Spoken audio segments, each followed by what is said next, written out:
We're back with episode 3 of season 5 of TinySeed Tales. I hope you're enjoying the season so far. Before we dive into the episode, I wanted to let you know that TinySeed applications are open for our fall 2025 batch. If you're a B2B SaaS founder with at least $1,000 of MRR and you're looking for the perfect amount of funding, a community of ambitious, like-minded founders, and a network of world-class mentors, you should apply. If you know your metrics, the application only takes about 10 to 15 minutes to fill out. Applications close on September 9th. Get all the details at tinyseed.com/apply. And even if you miss the application deadline, enter your email at tinyseed.com/apply, and you'll be notified next time we open applications. Let's dive in. I believe really firmly that we are ahead of the market. I think that the users that we're signing up and the prospects we're talking to today represent like the very beginning of a big chunk of a bell curve of the market that's going to be changing its process. Welcome back to TinySeed Tales, a series where I follow a founder through the roller coaster of building their startup. I'm your host, Rob Walling, a serial entrepreneur and co-founder of TinySeed, the startup accelerator for ambitious SaaS bootstrappers. Here in season 5, I've been talking to Harris Kenny, founder of OutboundSync.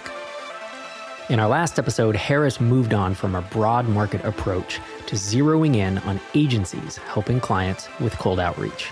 Time will tell if the move paid off, but early indications are that it's working out. Soon after closing the biggest contract in the history of his company, Harris sent me this audio message. We just closed our first enterprise deal. It was really nerve-wracking. Ended up spending a bit of money with attorneys, going through the contracts and things like that, but we closed an annual contract for $20,000, the largest we've ever closed by far for OutboundSync. And then we've got like 2 other mid-market deals in pipeline that are going to be for our Salesforce integration. Then another couple of Salesforce ones pending. So we're going to go from 1 to 5 paying Salesforce customers probably over the course of a month. And MRR is just, it's hopping up. We've got a couple agencies now that are really growing. And so we've got some nice expansion revenue with them. And this feels like the beginning of a big jump. So it was like 3 months of pretty flat, bouncing around, like just hovering around and under 10K a month. And then all of a sudden, it has just popped. And I feel like this is going to be another good month. And then if this continues through to December. So anyway, feeling really excited. And it's funny, like I was, after those 3 months of flat revenue, I was genuinely wondering if I was making the right decisions because I was just spending money and spending money and spending money. But right now, it feels like those bets are paying off. I feel more confident than I ever have that this might work. So it sounds like things have, I don't know, turned a corner may not be the right way to put it, but were you flat, relatively flat for 3 months, and now it's like things are really accelerating based on all the investment of time and money that you've been doing over the past few months? Yeah, definitely. There was a few things that happened at once when we got into TinySeed, and I was spending a lot of time shutting down my old agency, which now I can say officially we have no clients left. And I talked to my accountant. Here's the roadmap for dissolution of the entity, so that's really happening. So that was a little bit of a distraction. I was also a little nervous to spend the money. It was like the most money I'd ever seen in a bank account before. And so, this kind of evolutionary instinct of like hoard and then also like how to spend it. And so it took time to spend some of it. So while all that was happening for a few months, revenue was flat. We had a little bit of new customers, but a little bit of churn. And so then I was starting to get anxious about that. And I was questioning, like, do I know how to do this? Like actually, or did I only build like a pretty good idea? And then I don't know actually how to run a software company, because I technically don't know how to run a software company. I'm learning right now how to do it. But then September was our highest month ever, followed by October, followed by November. And now it's December, again, highest month ever. And the anchor for that is an annual $20,000 contract. I've never signed an annual contract worth this much before. We had one earlier annual contract a couple months ago, but it was just for $5,000. So this is like, we went through the process, we went through procurement, we went through legal. I had the privilege of paying our attorneys to review the documents, and a lot of things that I had just invested in around security and stuff. When I was doing the questionnaires, I was actually like checking the boxes of like, yes, we literally are doing these practices. Whereas before I spun out OutboundSync, I had gotten a security questionnaire and like, I didn't even know, I looked back at that old spreadsheet and I didn't even really understand what they were asking me. Like there were things where they asked and I was like, well, I literally just didn't understand it. And now like a much, much, much longer, more complex procurement form, I not only knew it, but we were doing it. And so that just felt like, oh, okay, we're playing a different game. It felt like I could one day have a salesperson doing this and not me. And so that just felt like really big progress, even though they haven't paid us yet, but it's net 30 and hopefully they're going to pay the invoice. And yeah. So that felt like the beginning of like, this is more of a software company. We're growing. We've got these big contracts, and I can have that conversation with the procurement team. I understand now a little bit of when they're pushing back and what they're pushing back on and what we can say yes to and no to. And all of that was just like, I had no idea a year ago at all.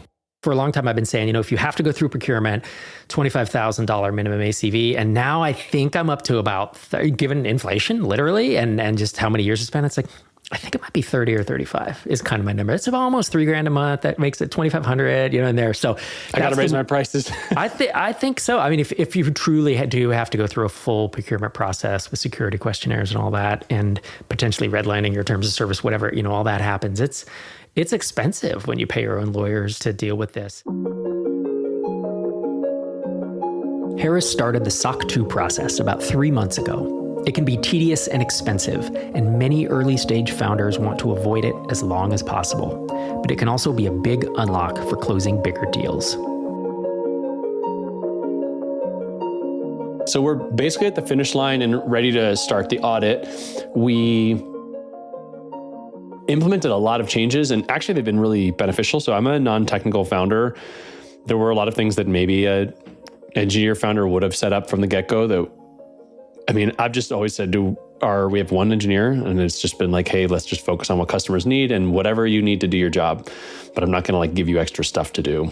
And so he was just pushing to production, basically. And there were practices that SOC 2 requires that in hindsight, we've implemented them and it's been really good.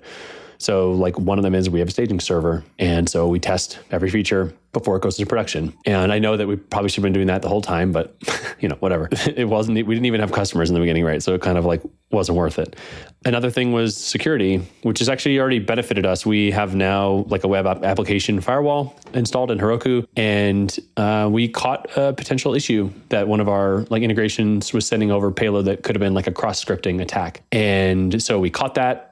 Because we have this add-on, and engineer caught it, we troubleshot it and came up with a fix. It turns out there was no malicious issue, but there could have been. And so basically our infrastructure was doing its job, and none of that was in place prior to starting SOC 2. And so then we were able to tell our customers hey, we've identified this issue. Here's how we're now solving it. It's actually not something we can control because we're just getting this data. We're getting these webhook payloads, and then we got to figure out how to deal with them. And we want to make sure, because we have right access to yours or your customers' CRM, like your Salesforce and HubSpot, we need to make sure that we're being diligent about what we're passing along, basically. And so it made us look really good. And we have a status page, which we didn't before, but we have that because of SOC 2. And so I said, here's the write-up of the incident, and here's the updates, and here's how we resolved it. And all of those things just felt like, as we were doing it, it just felt really good. And I feel like it established credibility with customers because we're between these big platforms. And so we kind of have to prove ourselves of how do I know you're not messing up on this? Who are you really, to me? And we've closed quite a bit of business because of it. We have gone through this big enterprise deal we just talked about, but also quite a few others. I've just sent them a link to our trust center, and they're like, okay, great. Yep, we can see you've got a lot of stuff in place. And so, investing in that has improved our product, improved our customer support, and increased our sales. It just forced us to grow up a little bit in ways where I want to take the company. I want it to be doing multiple millions in ARR. And so it's okay, we're going to have to grow up in these areas. And so it kind of forced that to happen in a structured way where, I don't know, I'm really glad about it. People gripe about it, and I sort of get why, but in hindsight, I think if this thing works out, I think that'll end up having been a really important decision at the time. Yeah. I would gripe about it because I hate that kind of stuff. I don't. You're building a business, and you come from the sales side, and you know that to make sales and to get big fast, you're gonna have to close big deals, and to close big deals, you're gonna need SOC 2 in this space. It's just inevitable. And so you have just accepted it like a mature adult. I would tantrum and be pissed off the whole time, and I would complain about it like a baby because I'm here to make great software, and I'm like the crafts person, and I'm like, oh, I want to do product and like design stuff and make sure this is all elegant. And so I'd be like, this SOC 2, why do I need this? This is just a headache. But you have just, on this particular instance, I'm sure there are other ones where you take the opposite tack. But that's what we see within TinySeed. There are certain founders who are more like me, who are like, God, kicking and screaming, just scratching and clawing. You have to pull, from my cold dead hands, the not going to SOC 2. And then there are those who are just like, nah, it's not fun. But I also know that I'll probably close, literally hundreds of thousands of dollars in ACV next year if I have this, that I will not if I don't. And so that becomes the question that a lot of founders have to ask themselves. Yeah, for sure. And it's given me a better lens to understand what's happening with our product. Like I understand technically much better how our product is working because of it. We've been talking about getting SOC 2 certified, a process that doesn't come cheap. But that's just one piece of Harris's growing expenses. With a young family at home and a business that's scaling up, every financial decision carries extra weight. I wanted to understand how he's navigating these waters. Before, I ran an agency for 5 years. It was profitable because it had to be, but it was never like a breakout success. I was never able to fully hand things off. I was never really able to take a vacation. It was always hard. Still, even though it was financially successful. But also I had an LLC that had a sub-S election. So I was able to pay myself in a different way. I had distributions. I had a lot more flexibility. Starting OutboundSync, I wanted it to be a proper software company. And this wasn't like a TinySeed requirement. I just, in my head, I was like, I want to set this up from the beginning clean and not have it be muddied with my 5-year LLC with 3 different accountants and 2 different lawyers. And it's like, I just want this to be a fresh, solid start. And so that change, I did not fully realize how much that shift of like, okay, now I'm only getting paid a salary because OutboundSync is a C corporation. And so now we have payroll through ADP and that's it. That money that I get paid, that is my money. And I was just used to before being like, well, I can take a distribution out of here and make sure I can cover this or that unexpected expense. So that introduced like a pressure that I didn't, I think through fully at the time because I had 5 years of not having that kind of constraint that I sort of forgot what it was like. I could always figure it out, basically. I always found a way. I landed a bigger client or this or that. I started spending the TinySeed money more to get the growth going. And I would say like both of those investments have been worthwhile. The developer is very productive. He's doing great. We talk very little. He just cranks on stuff. We check in. It's a really great relationship. And I can tell the difference. Him going to 40 hours a week, the productivity is like way outstripping the like percentage increase of time that he's working. And then the CSM has been good because it's freed me up. So he's focusing on onboarding, getting new users. That hire has worked out so far really well. We went through Dynamite Jobs recruiting board, remote first recruiting, and they found a very good candidate, I think. He's really taking ownership of things. He's just like running with it more. And that's freed me up to focus more on sales. I think that's why these last couple months have been getting better in terms of sales. I think that with these 3 people, me and CSM and engineer, my goal is that we get to 30K MRR. And that would give us plenty of headroom at this point to be default alive. I'm just like kind of trying to run as hard and as fast as I can to get to that. I could lower that number though, if I reduce my own drag on the business. So in the home front, I've been implementing a budgeting app called YNAB. You need a budget. And we now have 4 months of, my wife and I have 4 months of budgeting data of our own spending, like down to the cent. I did my own books for a while and I took like accounting classes in business school. So like, fortunately that's actually been pretty easy to do. It just says you sit down and do it.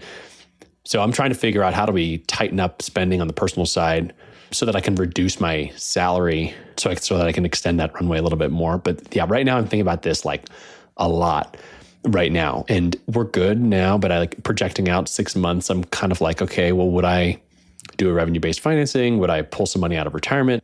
We're not running out of money yet. We've got money in the bank, but because I have this salary, like I have these hard edges that I have to operate within, I kind of have to plan out further than I've ever had to plan before. It's totally like connected. And, we had a little bit of churn and it's really hard to not be like, get too down about that because it feels like, oh, everything's in jeopardy. Like I was close and now I'm further. And so there's that, like, yeah, it just feels like everything is all in one basket. Man, it's tenuous because you grow another 5 or 10K MRR and you're like, well, finally we're break even or we have a profit. Oh, now but I need to hire an engineer to keep up with XYZ. So, I'm not saying it never goes away, but it really is even when you're doing $1 million, $2 million, $3 million a year, it's always this balancing act. And you do get more margin, but it's not like at $3 million a year, you have $1 million or $2 million just pouring out, out of the bank account into your personal one. Like, there's still a stress. But the thing that as a founder, you have to keep in mind is like, don't sacrifice your own personal finances or your family's in order to get the company going. But yes, there is risk. So how do you balance that? That's the hard part. That's why founders, as a rule, tend to have more anxiety and stress in their lives than employees of big companies. But employees of big companies tend to have a lot more depression than founders do. And there's multiple studies that have verified that. Sherry, my wife, has talked about this in a few talks. It is more stressful. The upside is significantly higher, but that does not come without some risk and some uncertainty. And those two things are tough. And they're tough. They're tough on you and they're tough on your partner or significant other. So far, I think you're thinking about them in the right way, because you can be so stressed about them that they keep you up at night and that you hate being a founder. And if you sell this company or shut it down for years from now, you never want to do it again. Or you can not worry at all about it. And you can be like some people and they take out $50,000, $60,000, $70,000 of credit card debt to start their company. And they're not nearly risk averse enough, and it's like, there's some balance in between of like, how do I be mindful of this risk, but not let it destroy the journey and not let it be on my mind every minute of every day. Oh, totally. I mean, I think fortunately I've got like some levers I can pull. To go into my personal finances a little bit, I've got like a universal life insurance policy that I had set up when we first got married. It's like, okay, well, let's cash that out. Let's set up a term policy that'll actually pay out way more. And then, okay, I've got that little bit to pay off some debt. So now I'm reducing my month-to-month debt servicing that I've got in this area, better insurance than I had before. So there's little levers like that I'm pulling in a few different areas to and then, there's hope on the horizon. Currently, I know for a fact that 35% of our income goes to childcare, but we won't have young children forever. School is on the horizon.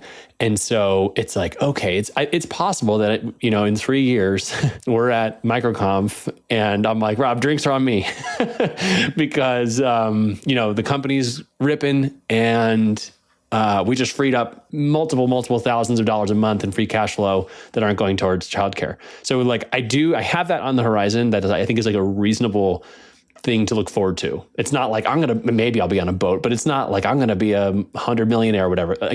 That feels like a reasonable thing if I could just get there. So that's kind of my mindset right now. We've gotten really far in a short amount of time. So I think I can get there. I just have to. It should get easier. You are still very early in this business, and the early days, everything's fragile.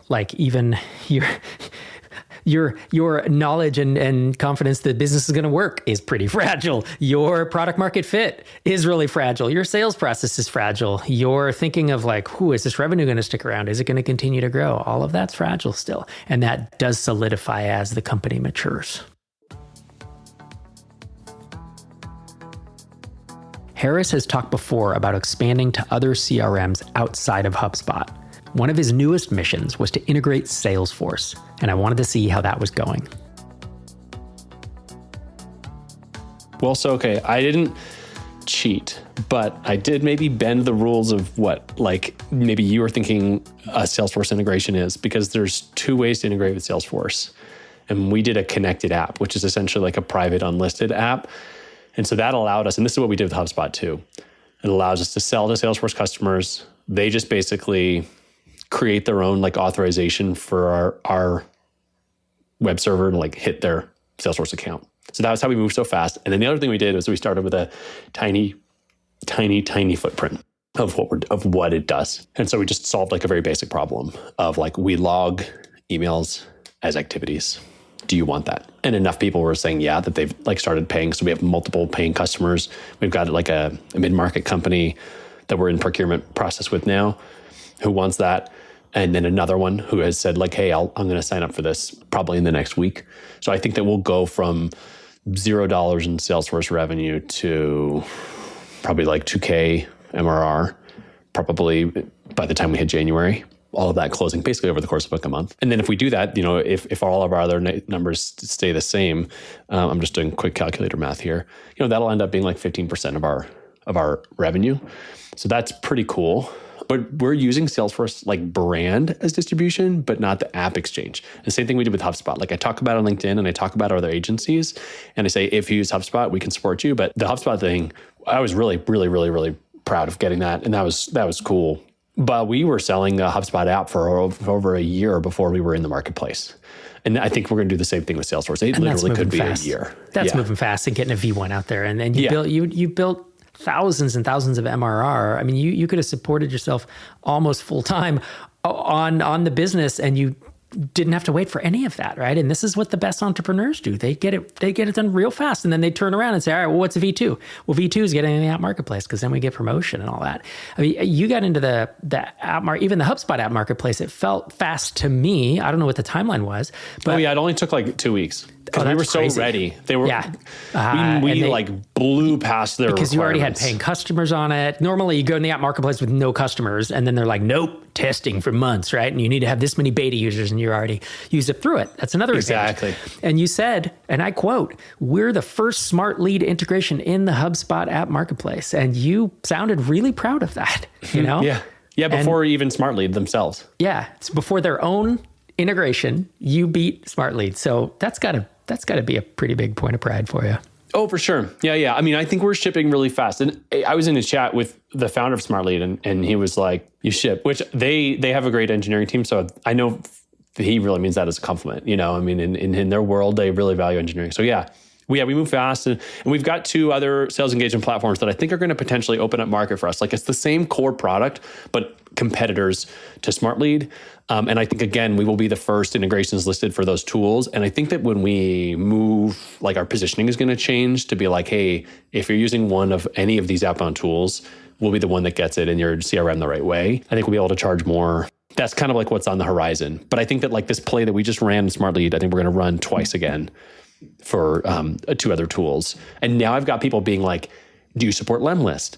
Do you support this? Do you support that? And so we're starting to like get like a wait list forming for other tools. And that just like kind of feels like to me, again, like we're in these like more advanced stages of becoming a real company. We call that market pull, where it's like, and you're getting data because you're like, ooh, we have 3 requests for Lemlist and we have 2 for this other tool. I don't know the space well enough to know we know what the tools are, but 2 for this other tool. And then it's not necessarily you build the one that has 3 and not 2, but it's a signal that you didn't have 2 months ago, you know? And so now you have all the CRMs on one side and you have all the cold email tools, I guess, on the other side, right? That's what you're thinking.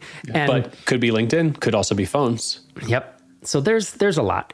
There's a lot to be done here. And this is one of the reasons we invested in you and invested in this business is because in you, we asked ourselves, do we think he will figure this out? Because you were early, right? We don't know if the business is going to work. Do we think that Harris can do this? And the answer was, yeah, I think you can do it. And then why did we invest in the business?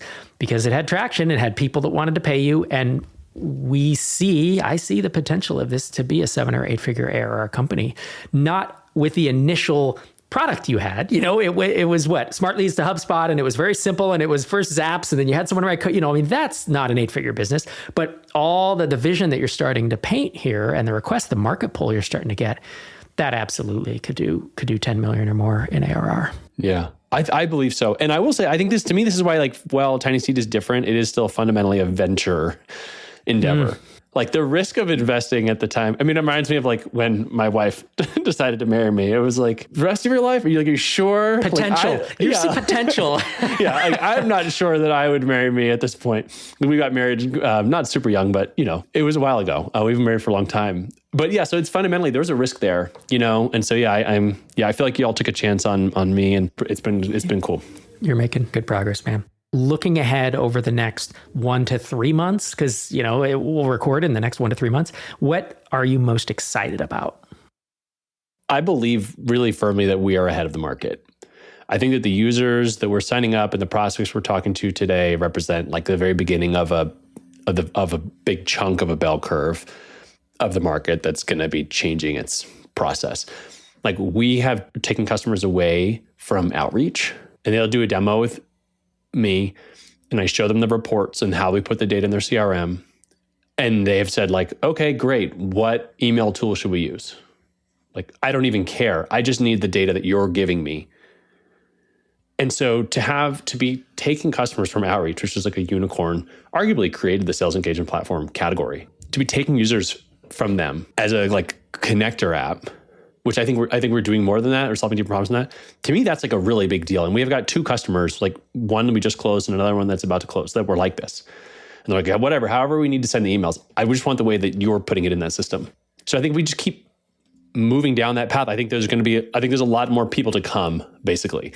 And I think the people we're helping right now are early adopters. And so if that's true, then I think we're going to have really good mojo. I think we've got some really good agency partners. And I think that when we add, like, build out Salesforce, and when I start talking about Salesforce more and posting about it more, and when we add some of these other engagement platforms, I think that we'll start unlocking more pieces. So I'm really confident in that potential. And I think people are spending a lot of money on their tech stacks, not able to answer the questions that we're helping them answer. And so I need to figure out, like, how to become a more mature product marketer to capture that, because I talk to customers who get it, but I can't wait for everyone to get it. I need to, like, so that's where the opportunity is. And I think that when I look at, like, where we're taking business from, it's not just people who are using Zapier right now. It's people who are spending a lot more money on much more sophisticated tools, being like, yeah, but this still isn't really solving my problem, and you are.